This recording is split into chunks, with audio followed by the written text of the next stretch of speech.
Hey guys, good morning. My name is Jason Flame, host of the Master Motivation Podcast. Super excited to be back and be on the show with our guest today. Gosh, can you believe that it's the end of January already? The first month is just about done here in 2026.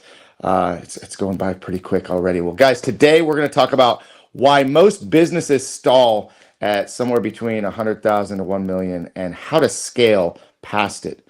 Today's guest is Angels Valenzuela. He is a marketing scale strategist who helps move from scattered tactics to clear, scalable revenue systems. After supporting major product launches at Apple, Amazon, and Intel, Engels developed a sharp understanding of how demand structure and constraints truly work at scale. In this conversation, we'll dig into why so many businesses stall between 100,000 and 1 million, and how fixing the right pressure points can turn growth into something predictable, repeatable, and sustainable. Mr. Valenzuela, thank you for being on the show today. Thank you for inviting me, Jason. I am excited to be here and to share as much value as I can with your audience. Yeah, and if you guys are out there watching live right now, drop us a quick comment. Let us know you're there. And also after the show, please go to Master Motivation Podcast on YouTube and subscribe. So, Engels, tell me what's going on in your life. How are things going? Give us kind of an update. The year of 2026, or the month of January, has been a really great one for me. I am working with so many different clients, helping them reposition what they do, what they offer, and the impact that they're creating in their business. So to give you one specific example, I'm working with someone who's attempting to break the World Guinness record for one specific event. So I'm helping him put the funnel together, the positioning, the overall marketing strategy in terms of driving traffic. So it's a fun project. I have a lot going on, and I'm enjoying it. Excellent. Well, I can't wait to dive into a little bit more of that as we go through our talk today. But let's start right away. You've worked with businesses from early growth to scale. What are the first warning signs that you see when marketing is growing faster than the business structure can support it? Jason, that's a very good question, because what I'm going to share is these are the signs that people should be looking out for. And once they see it, then that's the sign that they should go out there to help people out. So one of the things is that the customer experience is starting to go down because they have too much marketing. Maybe they have too much customers, or whatever the case may be. Onboarding experience for them is going down. The quality of the delivery is going down. The timeline of the delivery is being pushed, and people, the founder, the business owner, it feels like he or she is behind. So once you start seeing the overall quality of your deliverables and the customer experience dropping, that's the biggest red flag that you need to do something immediately. Yeah. Well, as you probably know, I own a martial arts school in Southern California. And, in our staff meetings and when I'm talking with our team, I talk a lot about customer experience. And, I've read the Disney Experience, I'm forgetting the title of the book, but just how focused Disney is on being intentional about every step of the experience, from the front gate to the first ride to the food, the smells, the everything. And so this is something that I pay very close attention to in our school is that customer experience, because it's not just the product itself, it's how the product or the service makes them feel. And over time, if they're feeling, overlooked, they're not feeling like they're being paid attention to. I think a lot of businesses really focus on the front end of making it such a great experience to get the initial sale, and then after that, things just kind of drop off, and that's where the bottom of that funnel just starts flowing out immediately. Would you agree with that? Totally agree with that. And from my experience, I worked at companies like Apple and Amazon, and these companies are willing to lose money on the front end to ensure that the customer experience is actually absolutely fabulous. So I'll give you a very specific example. When Apple is ready to launch a product and the world knows that they're going to launch a product, it was one of my responsibilities was to make sure that every product was in the right location at the right quantity and at the right time to ensure that people actually receive this product. And oftentimes we were spending more money and losing money in terms of profit. So, for example, one of the lines of business that I own was the Mac, those big iMac. We generally, or Apple generally ship those because it's so much more affordable and it allows it for, and it gives it more profit margin. However, during launches, there are times when we have no choice, or Apple had no choice but to ship them, even though it costs thousands of dollars per unit, because at the end of the day, it was so focused on that customer experience. So I absolutely agree with the comment that you said. Yeah, and I think that, when we talk about that, I don't really look at that as losing money. I look at that as an investment in future business and the long term. And I think that sometimes businesses are too focused on the short term and the immediate. Before we get to the next question, I want to just give a shout out and throw this comment up here because we know who this is. Because right behind you, we see the Born to Risk book and we see the Born to Risk award that you're a part of that co-author book. Emilio Ramon, thank you for watching and thank you for your comments. So I know we both have a lot of appreciation for you. So thanks for watching and let us know if you have any questions for Angles while you're watching here. Let's go to the next one. Let's talk about many entrepreneurs bounce between tactics, hoping something sticks. What usually keeps them trapped in that cycle, and how do you help them shift into a true system mindset? So the commonality that I see when working with so many different business owners and founders is one, the identity. If the identity doesn't change in that individual, that mindset is going to continue being what it is. And it doesn't matter what tactic I share with them, that it's not going to help. That's the first one. The second one is I have what I call the rule of one, and that is one avatar. I call that's essentially the same as ideal customer. One ideal customer, one problem, one offer, and one main channel. So those are the ones. That will allow people to stay very, very focused because what's happening is people are following the latest trends. And sometimes the latest trend is going to drive them to go after so many different customers, so many different offers that they're putting out there, and it's just creating chaos. And then the third one is measure your numbers. How many clicks are you getting per dollar? How many of those people visiting your site is actually converting? By converting is one of these three: opting in, registering for your event, or purchasing something. And from those, if you have a book a call, which means you're setting up appointments, how many are showing up? And from those, how many could you convert, close, and get cash out of their pocket? So Yeah. those are the systems that I help them solve, and essentially taking or whatever tactics that is working for them and boiling it down to those components. Yep. Well, again, as a martial arts business owner, for me, a long time, I was so focused on, just getting customers in the door, trying to get any customer through the door, just anybody that wanted to learn martial arts, and we would try everything. We would try cardio kickboxing. We would try doing this. We would try doing that, and really, it was so sporadic that there was no clear line. But when we really narrowed in our curriculum and really narrowed in what we were offering, it helped so much. And when I started getting coaching and help with my business, it was one of the very first things that was talked about was tracking numbers and having the systems to find the gaps. Because, listen, if you're getting X number of calls and you're getting 50% less to schedule an appointment or information call, whatever, something's missing there. The connection is lost, or you're having all of these calls, but less than 50% of them are converting into business. That's a problem because there's something missing there. So when you're tracking the numbers don't lie. And it's very easy when you know how to analyze those numbers and use it for your specific business. You can start to fill the gaps and fill the holes. Absolutely. Totally agree with that. Usually the very first thing I ask customers when they share their story is, fantastic, show me the numbers. And then we start diving right into it. That's right. Yep. Well, again, thank you, Daniela Roman, for watching. She's also out there. Say hello. Thank you guys for your support. You talk a lot about pressure points and that quietly limit the scale. Which one do you see hurting businesses the most right now, and why is it so easy to overlook?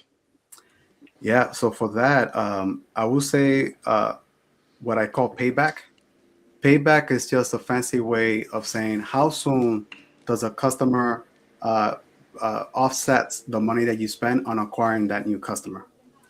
So I say that because I'll give you a simple example with a coach. So there was a coach spent $1,000 in ads.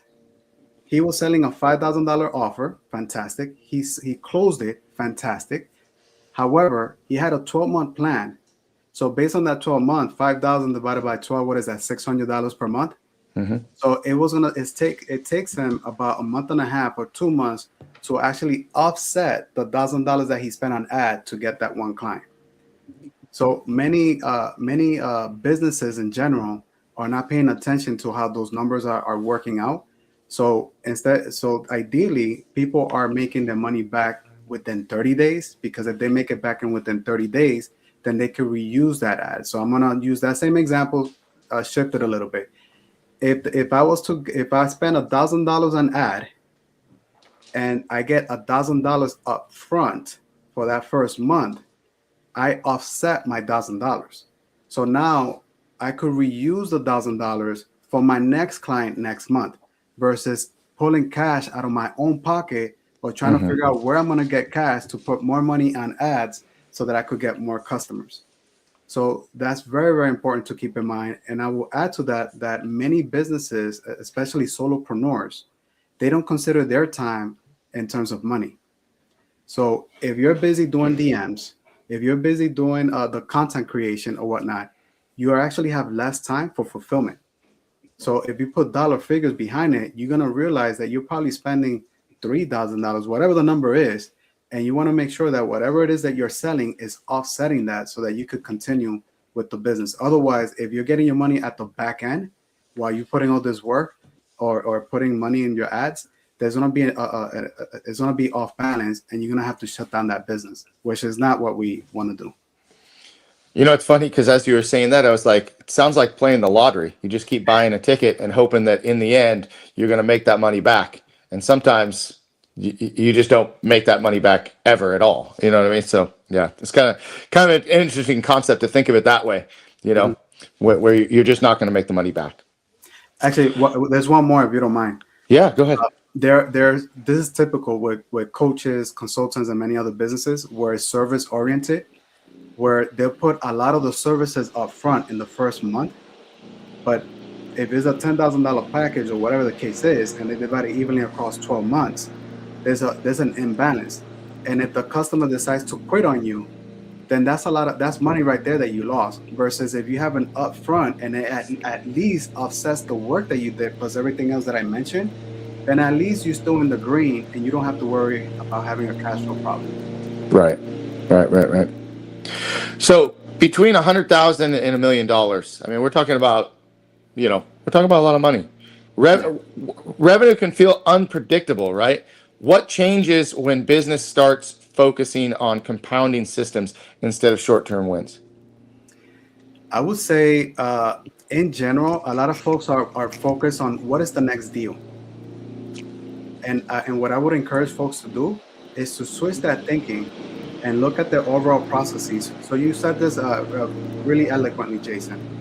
You have an ad or you're creating content, right? There's a number of clicks, then it goes to a landing page, then you get a call, and so on and so forth, right? All the way to the point where you're closing and getting cash on it. And every step of that process, I call it a pipeline. And every step of that pipeline, you look at your numbers and you compare those numbers to what the benchmark is. That's going to signal to you right away, where are you short? What is your biggest constraint? And that's going to be the very first place that you really need to focus on. So once you do that, then you could start saying, I should do 40 DMs a day, 40 emails a day, comment 20 times on different individuals. And once you define what it is that you have to do in terms of outreach, if that's your method of generating traffic, then it's being consistent about it every single day to do the 40 DMs, to do the 40 emails, and so on. Because that consistency is what's going to drive the business, and then also within your pipeline, as you're measuring your numbers, you're going to see what's the weakest. If you see that you have amazing clicks and amazing conversion on the front end, where people are wanting to do business with you, but zero of them are actually, you're not closing anybody, it probably means that your closing needs to be polished. or you're probably pulling in the wrong customer, right? It could be so many different things, but that is one of the things that's going to help you with that. The other piece that I would say is standardize the process. So standardize your offer, standardize your actual funnel, your sales process, and your follow-up system, especially follow-up system. I think in general, from a lot of the clients that I have had, I usually don't see a follow-up system. And if you're using a lot of the systems that are out there, there's ClickFunnels, there's Go High Level, there's Kajabi, there's so many out there. You could have follow-up systems where it automatically reaches out to the individual, and these are stories that you already put into emails ahead of time, and it just sends it to them automatically, where you're not doing this manually on each individual cases. Yeah, I have a question for you because this is a question that would often be asked to me when I was consulting martial arts schools. They would say, "How many times do I continue following up?" So I don't know about martial arts schools in general, but there are statistics out there, and I'm just going to talk generally. In general, if you're following up somewhere between 6 to 13 times at least, then the chances are that whatever you did on the front end, so if you made $10,000 on the front end, you're gonna make at least $10 to $20,000 with the follow up. So that follow up is really key because it's essentially about the same amount of money that you're making on the front end. And I know I have clients or have worked with clients that their follow up system was actually a year long. And they're using that follow-up system. Not only are they dripping, hey, this is my offer, but more importantly, they were dripping stories, building the relationship, nurturing that. And the way the person was asking the question tells me that they don't have the right mindset, because especially these days, it's about building the relationship and building that trust so that that person could take that next step with you. Yeah, absolutely. I should have framed my question better than that because I was trying to bait this a little bit because I know there's a lot of martial arts schools and school owners that watch, and the question was meant to be, if I have someone call my karate school and interested in martial arts lessons and they leave me a voicemail, a message, an email, I have found that so many martial arts schools will call them back once or send them a text or send them an email and then wait for that person to call back.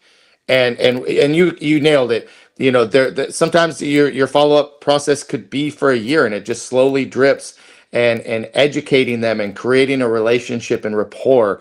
My simple answer to those martial arts school owners is you keep following up until you either get the sale or they say I'm no longer interested. I mean, that was really what I wanted them to know, is that there really is no stop to the follow-up as long as they're still interested and still in the pipeline. And then going back, you were talking about numbers. It's something that I've learned to do, is kind of work the process backwards. If my goal is to have X number of students, right, I need so many, introductory lessons to be taught, so many appointments prior to that, so many, incoming calls or lead checks.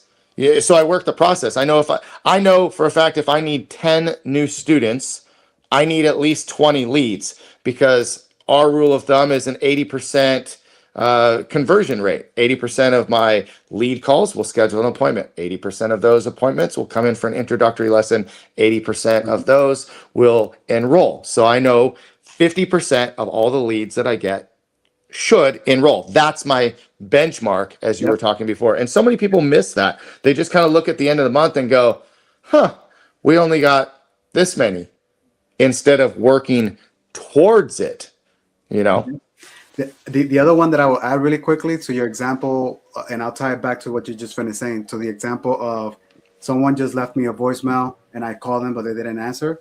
The speed to which you call them back or follow up with them is also very, very critical. So the other one, the big component to also consider is your sales cycle. So you said, let's say you have a lead, and you had a demo with them and they weren't ready. A lot of people tend to just say, okay, we'll talk some point in the future. No, I say book a meeting right now, right then and there. Whether it's next week, if they're going on vacation, okay, let's see if you could get them before vacation. But if you have no choice but after vacation, put it on the calendar, because you could at the very least reschedule it. But if it's not there, people are going to forget about it and move on with their lives. And then next thing you know, a month passed, like, oh yes, I need to reach out to that person. Right. And the important piece is the emotion. The emotion that the person is feeling at that moment is hard to replicate later on, Right. right? So if they feeling the pain right there, whatever the pain is, right? They have that headache. That headache is going to be intense, and that's when you really want to take advantage and get on the phone with that person as soon as possible.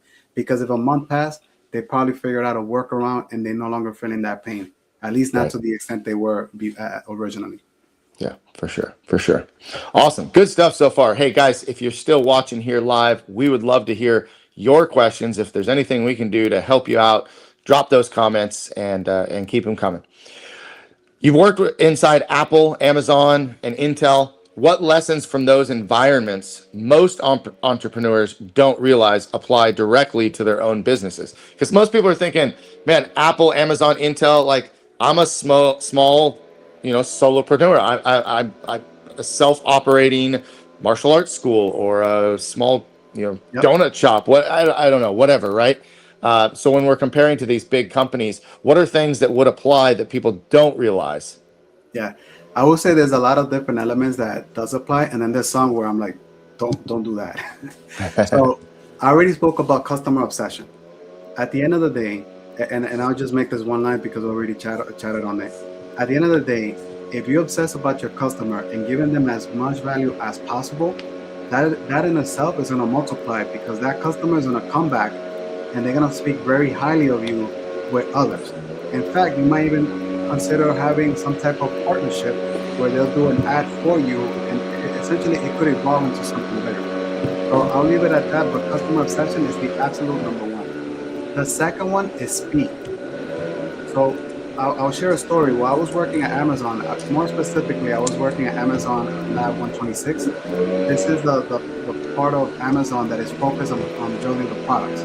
So the Kindles, the e-readers, the Echoes, all of that came from the Lab 126, and I was part of that team. So Jeff Bezos had the goal, the ambition of taking a 2-year product development cycle. A product development cycle is just a fancy way of saying you have an idea, and now that idea is physical, it works, and people can actually touch it. So that process was 2 years long. We wanted it to be 9 months for a specific product. We never hit the 9 months, but we did cut it by 6 months.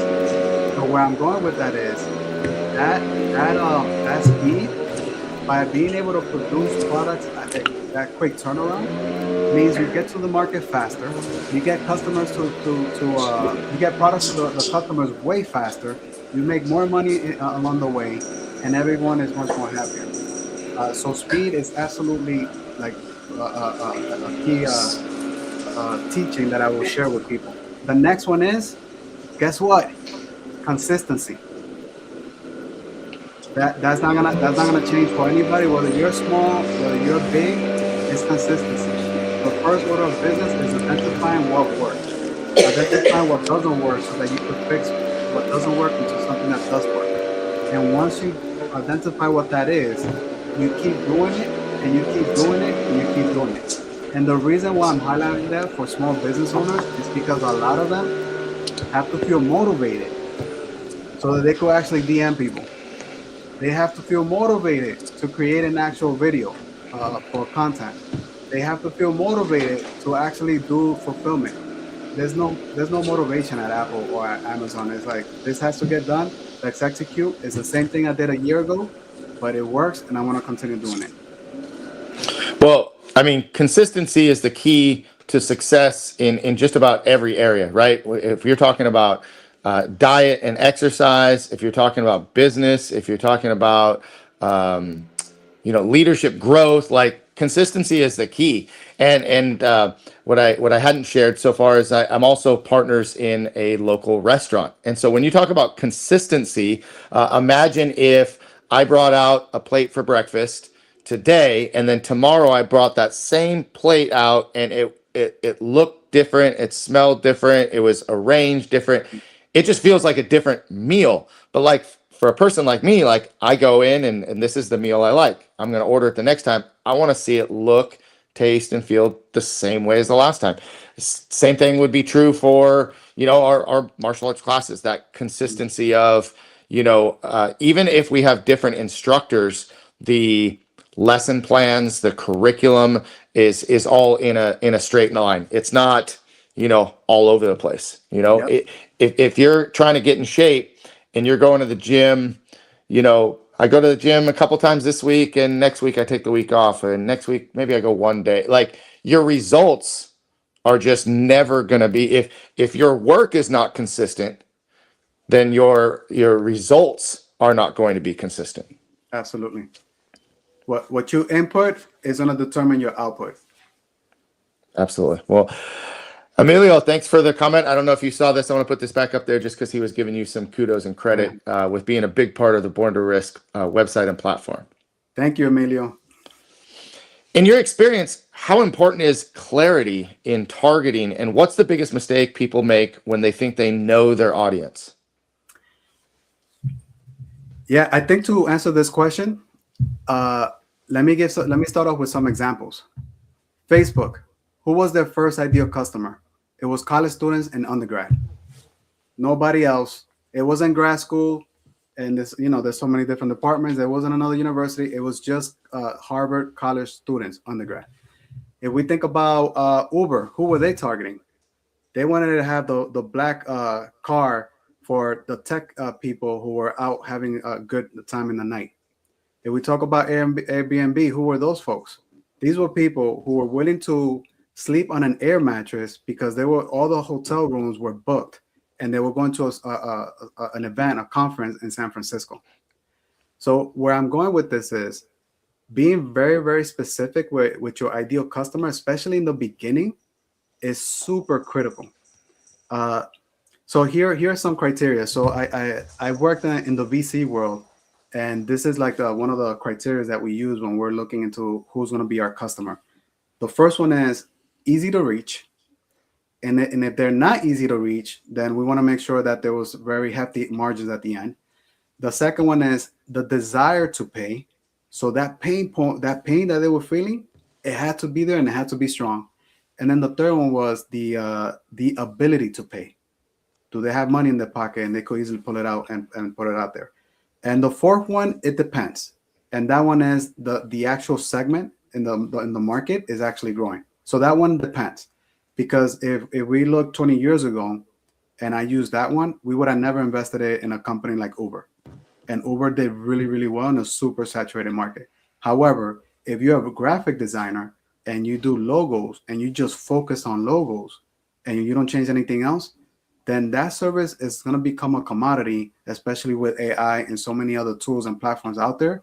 And so that space itself is not growing, right? So those are like the criteria that I would use in order to determine whether there's a possibility. And then in terms of positioning, I will have a filter where I will say, for example, of my customers, how much money are they making if you're B2B? Or how much money do they have and do they generally make from a salary perspective, right? What is keeping them up at night? So now I'm going psychologically, and we want to be able to find a pattern and choose a specific pattern. What are the triggers that actually gets them to pick up the phone and give you a call? What have they done before that didn't work, and why was that a waste, right? So there's specific questions that I throw out there, and the answers to those questions, you want to be able to find those people that has that consistency. And if they're way out there, they shouldn't be your focus. In the first $100,000 towards your business revenue, I would say be as strict as possible. And then once you pass that, then you could maybe lean out a little bit, go to the slightly adjacent, but I would still say really focus on that until you broke the million. And then at that point, you could entertain the idea of getting another ideal customer. So based on the conversation, the examples that I gave, be very specific on who it is you're targeting, because that's going to determine like the rest of the pipeline and how much of a headache is going to be or how smooth that is going to be. Yeah. I as a younger business owner, like I wanted everybody, I love martial arts. So I really do want to share martial arts with everyone I possibly can. But at the end of the day, I have learned now more so that not everybody is my ideal customer. Not everybody is going to be a good fit for me. I always wondered if we were a good fit for them. Come try out a class, see if we're a good fit. But now I have a mindset of when I'm interviewing a student, in the initial phone call or when they come in for their first class, there's a lot of things that I'm really thinking about of, do I want this person to be a member of our school? And that might sound weird to a lot of people because I have, in a sense, turned people away or made the decision that this is probably not a good student for lots of different reasons. I mean, I think that we have a certain group of people that have a focus on their fitness and their mental growth, and they want to learn self-defense, and they're family oriented. But some people just want to come in and get a quick workout, and that's it. They really don't want to engage and be part of a team or a tribe. It's like, well, go to Fitness 19. That's a good place for you. This is a little different. I think also part of it is being able to educate people of what your values are and what what your team and your tribe promotes and how we work together. So I just find it interesting that after almost 30 years in business, that I'm deciding who I do business with rather than I just want everybody open up the doors and open the floodgates. Yes. So can you explain that mindset and how people can kind of get to that place a little easier? Yeah, I would say it's a good question. I would say one is probably they're really early on in their career as a business owner, right? Typically, it depends on the business, but typically you have an expert who's fantastic and phenomenal at what it is that he or she does, but he or she doesn't have the business savviness. So part of it is part of the learning ramp, if you will, in terms of what that is. And many of them learn it the hard way. Uh, I would say going back to the questions that I ask, like if you ask those questions and seek those clarity points, that will help you. And also going into joining communities of people where there are a lot of marketers, for example, people is already at the $1 million mark or beyond, and asking them those questions. So I'll give you a story here.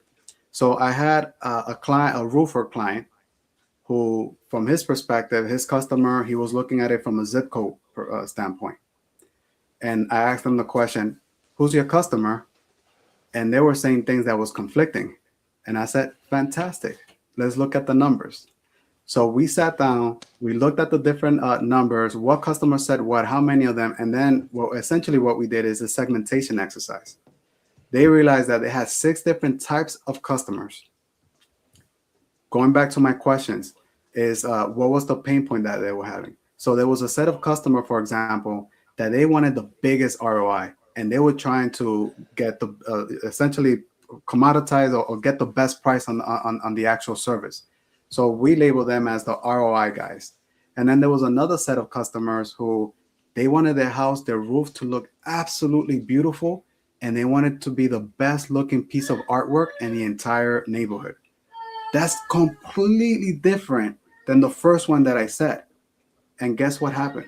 Because they had that clarity, they went through my set of questions and we answered them. And it's just not what I think. It's also actually this is going to help answer the question even much more clearer. Get on the phone and do market research. So talk to the customers, ask them these sets of questions, and then once you ask enough of them, you start seeing a pattern. In their particular case, they had a lot of this stuff documented so that we were able to see. But one of the benefits that they got from it is that they made the decision that the ROI type clients is not really the customers that they want to work with. So once they got a call and they are consciously identifying who it is that they're talking to based on these 6 profiles. And if they realize that this is an ROI customer, they're like, great. Here is here's a one pager that tells you all of our prices, what we do, and what have you. And if you're interested, please call us back. They leave it at that versus spending hours. They were literally spending hours just going back and forth with these people. And that wasn't the best use of their time. And the customer that they did want are the ones that were focused on beauty and having a piece of art on top of their houses, because that had the best margins and they were the easiest to work with. Yeah. Yeah, thank you for that. Great answer. When someone comes to you overwhelmed by marketing, where do you usually start simplifying without slowing momentum? Yeah, so the best thing that I would do at that point is sit down with them and on a piece of paper or a virtual whiteboard, I will ask them the question, who's your client and how do you sell them? So at that point, I want to see how they get the clicks or going all the way through the process and the pipeline that you and I talked about. And earlier on, you asked me, people are doing so many different tactics. So usually what I've seen is business owners, they have multiple customers. They're going after multiple platforms and giving so many different solutions, essentially customizing it. Once we see that pattern and I call it out, that's where we go to my rule of one. One ideal customer, one problem, one offer, and one channel or main channel. And that alone is going to end up simplifying what it is that they're doing. And then depending on that, the next step for them will be set up a process or a checklist that they could follow every day, right? Earlier I said, if you're going to do content creation through videos, spend your 2 hours. If you're going to do 40 DMs a day, make sure you do that, right? So it's creating that checklist. So now they have a blueprint that they could follow on a day-by-day basis. Yeah. And so, talking about marketing, what are some of the things that you're finding with clients are working best? And I'm not talking about specifically like, are we using Facebook or are we using Instagram, but what types of methods of marketing are working best for your clients? Uh, so Jason, that's going to be a hard answer to a hard question to answer. The reason being is because it really depends on who's your customer, right? So the very first thing is identify who's your customer and answer all those questions that you and I talked about earlier. Once you have that, then if Facebook is the platform to go to, then you know where to go after them, right? Something that we didn't talk about is related to the customer is who's your competition? Who else has your target audience? And it's like, what are they doing? And is it more effective than what you're thinking of doing? Because that also is going to save you a lot of money in terms of doing a whole bunch of what I call research. So the answer is going to be different. But what I will say at a high level is being clear on your who is going to determine on how you're going to communicate to that individual and create services for that individual, whether it's the very first line that they read on your copy of your landing page to the actual product and making sure that that product is solving the problem for them, to all the way until like to the point of once they're done, it's like, what is that relationship going to look like moving forward for the next potential upsell or service that you want to provide to them? So where I'm going with this is really dive deep into your customer. If you figure that out really well, everything else starts to fall into place because this is the start of the entire engine. And talk to me a little bit more about websites. What do you see as being the biggest mistakes or being, the most outdated methods that people have with their website? I would say, so let's talk about what's a website. So when I think of a website, I'm thinking of angelsjvalenzuela.com or jasonflame.com. Essentially, it is a website. A website is the about me, who do I serve, contact me, my media kit, right? That's where people could find all this information about you. The purpose of a website is to build trust. There are some conversions that you get out of that, but that's largely to build trust. Some people who don't have website, they may use Facebook or LinkedIn social media platforms as their website, and that's okay.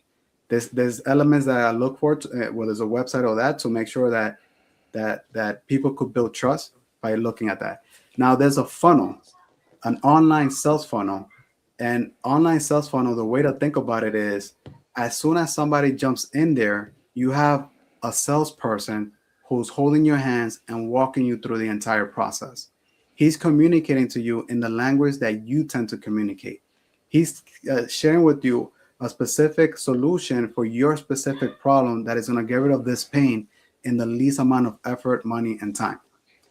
And he's walking you through the process. You just made this purchase.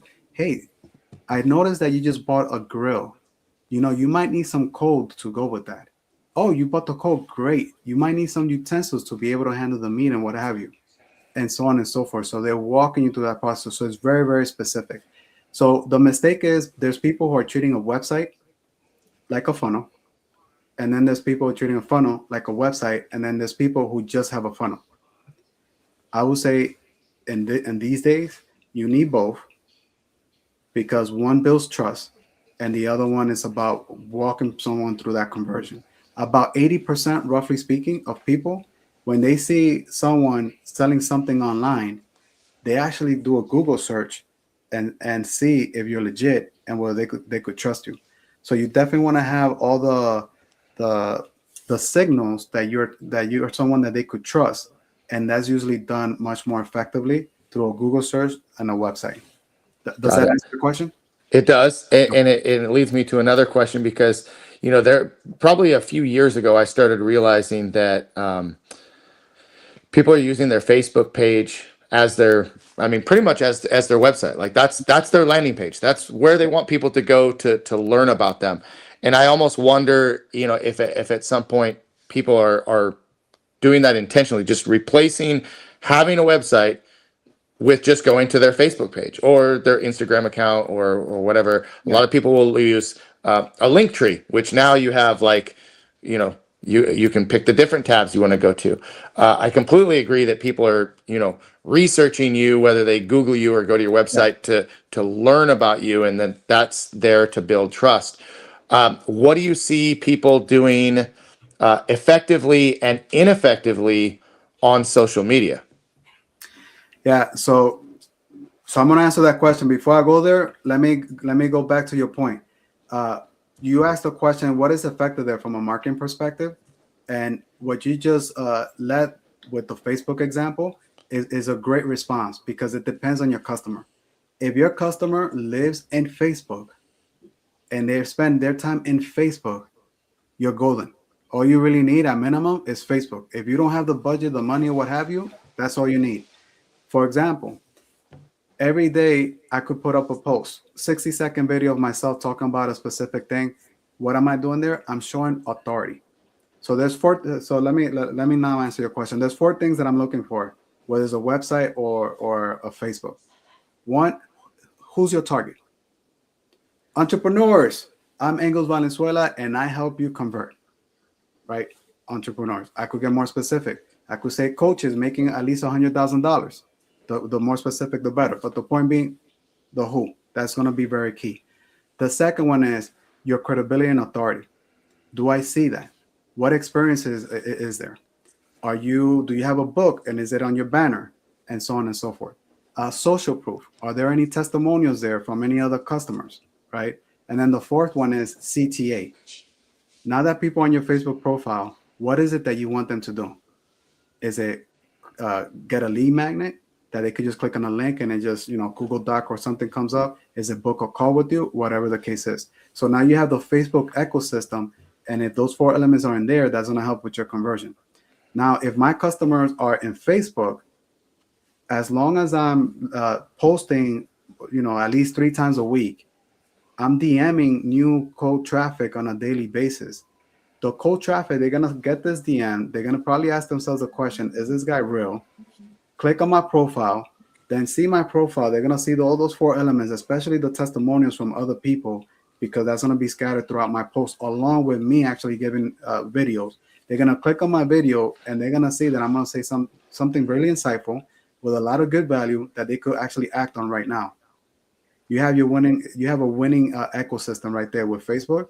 And there's a small example, just with what I just described. So in that particular case, if I'm using Facebook as my platform for my business, I don't need anything else unless I want to expand to something else and bigger. And as far as utilizing other social media platforms, so I came up in the martial arts industry kind of with a lot of guerrilla marketing tactics. Like we would get out there and we would flyer cars and we would do like all these just, tons of sweat equity type work where we got out there. And so when it comes to social media, I primarily use Facebook quite a bit, but I'm also, Instagram, LinkedIn, TikTok, trying to keep visible in all of these and being consistent with the message each day. What are your thoughts on that? Spreading out and expanding on the other social media platforms the same way. Yeah. So one of the things that I mentioned was the rule of one. And when in the rule of one, I said mainly one channel. So if you're creating, let's say, a video content, which is primarily focused for Facebook, Facebook and Instagram is almost the same. Yeah. Then you could repurpose that video and put it on the other platforms. But where you're spending most of your time is on be Facebook if that's where your customer lives largely and your business is going well. Now, if you already hit the $1 million mark or you're close to hitting the $1 million mark and you really want to focus on a different channel, then that's why I would say go ahead and expand. And if your next channel where your customers are largely at is Instagram, go all out or go all out with LinkedIn.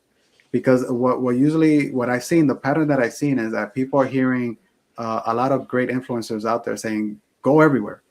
And what they're doing is they're going everywhere. But for you to get really great at one of them, it's gonna require your time and you to go through that learning curve so that you know how the algorithm works, so that you realize what are the hooks that works really well for that particular audience and that particular platform, and so on and so forth. And that takes a lot of repetition and a lot of essentially trying, right? And that's going to consume a good chunk of your time.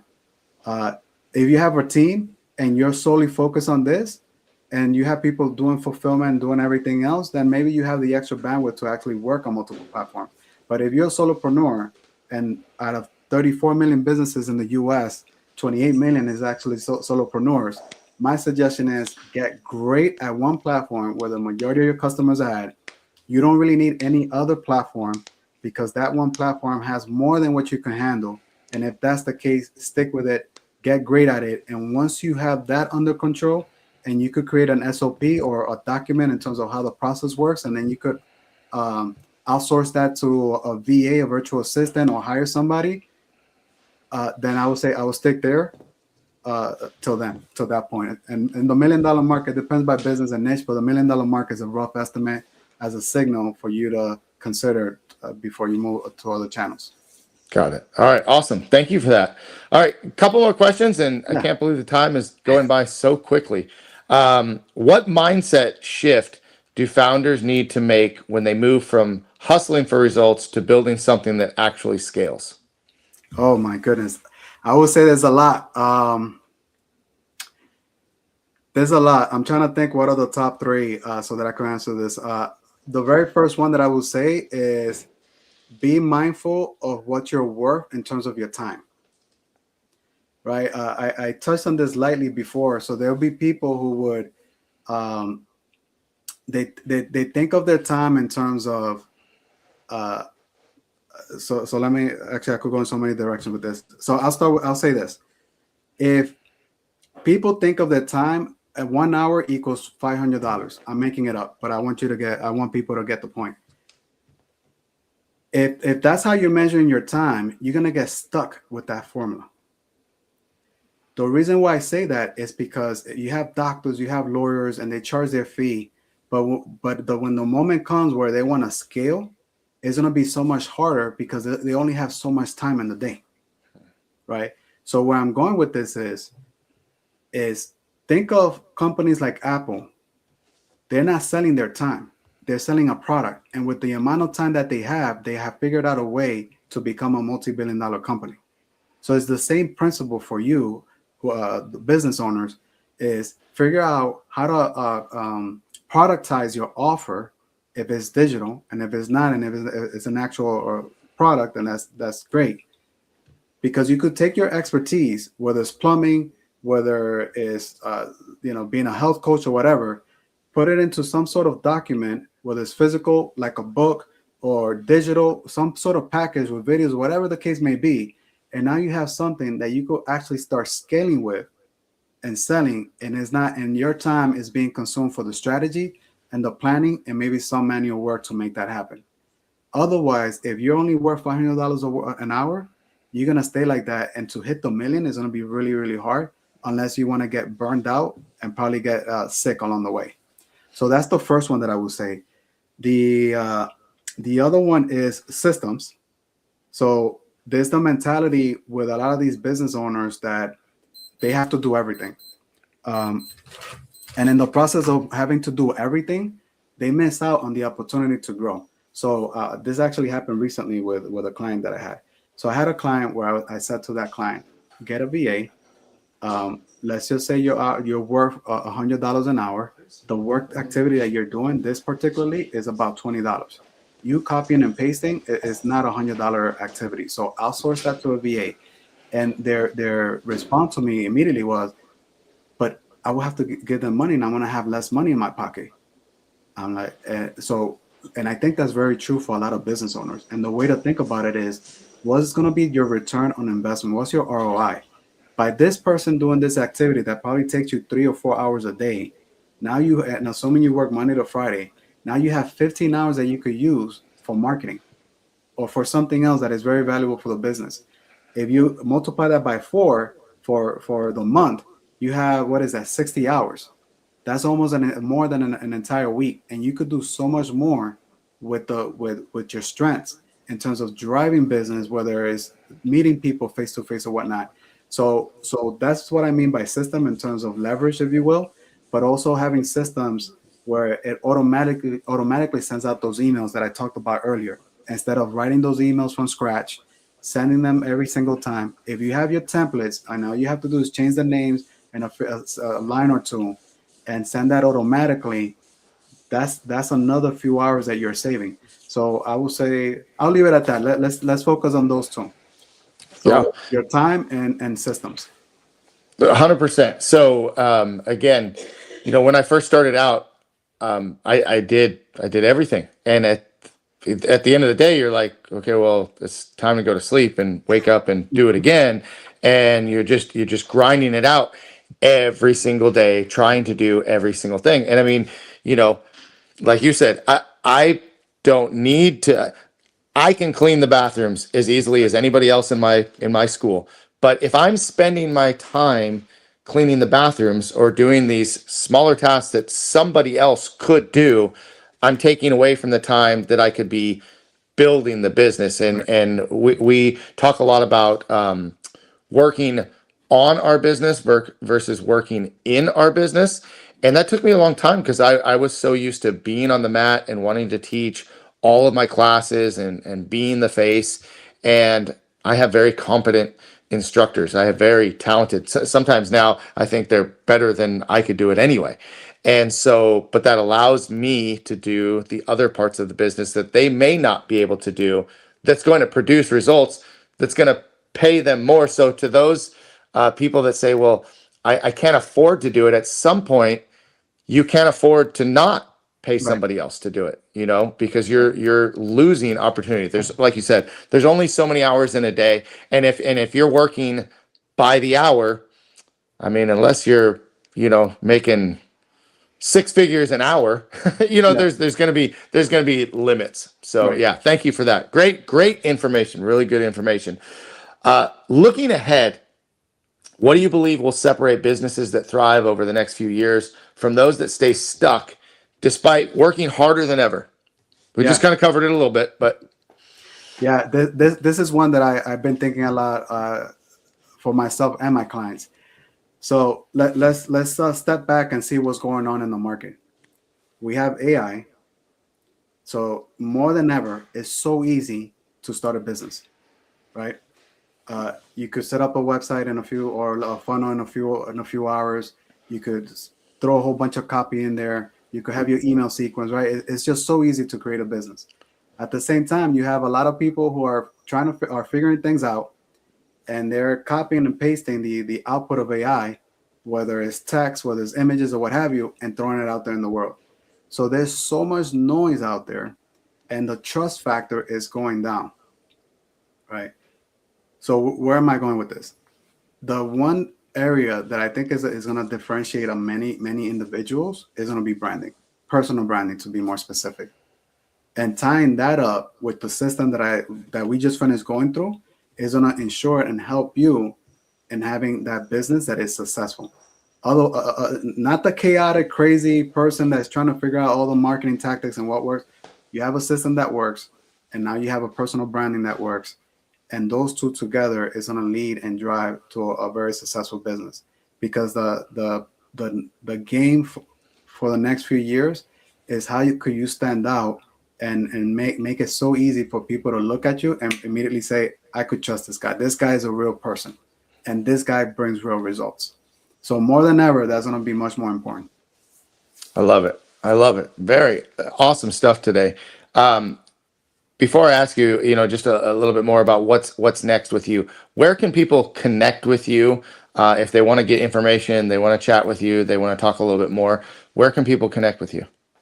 Yeah, so I'm actually offering a free audit, ads or their funnels or websites, and I'm happy to do those where I send them Loom videos. So if you're wanting an audit of some sort for your online business or your online something, or you're trying to start something online, reach out to me through email. So Angles, my first name, you can see that in the label below, at smarteasymedia.com.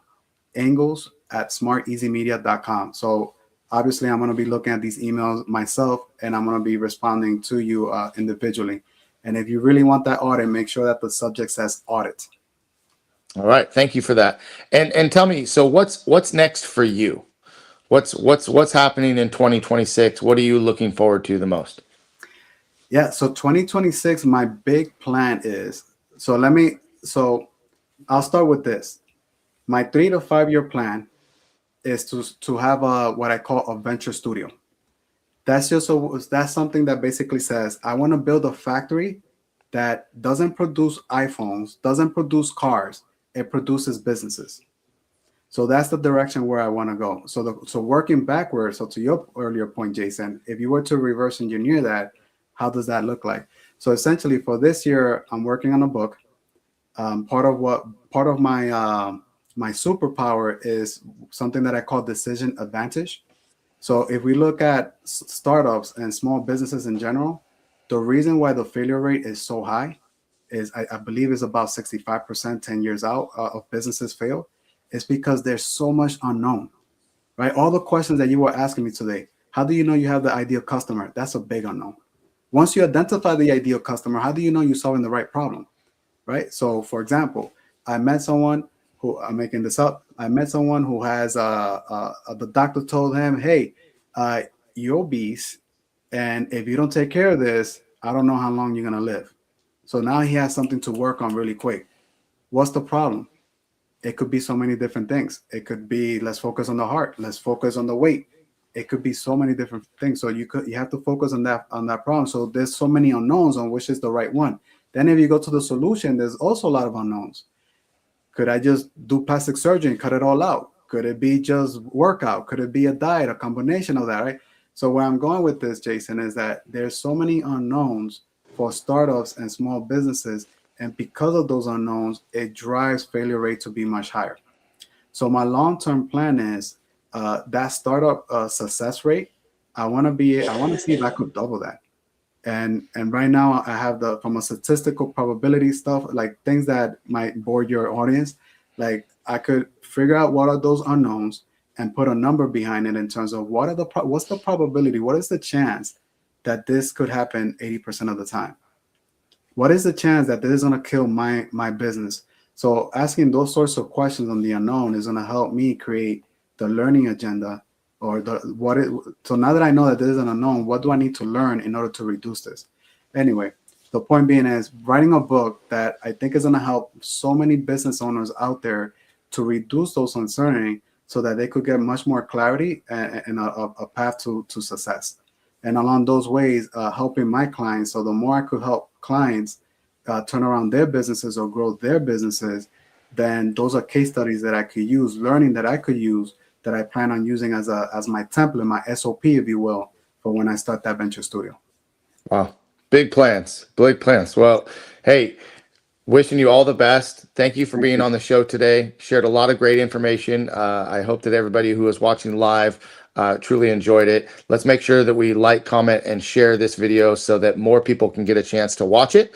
And let's keep in touch, and I'll talk with you soon. Thank you, Jason. Thank you, everyone. All right. Thank you so much, guys. Go out and have a great day. Have a great weekend. And we'll see you on the next edition of Master Motivation Podcast. Thanks and take care.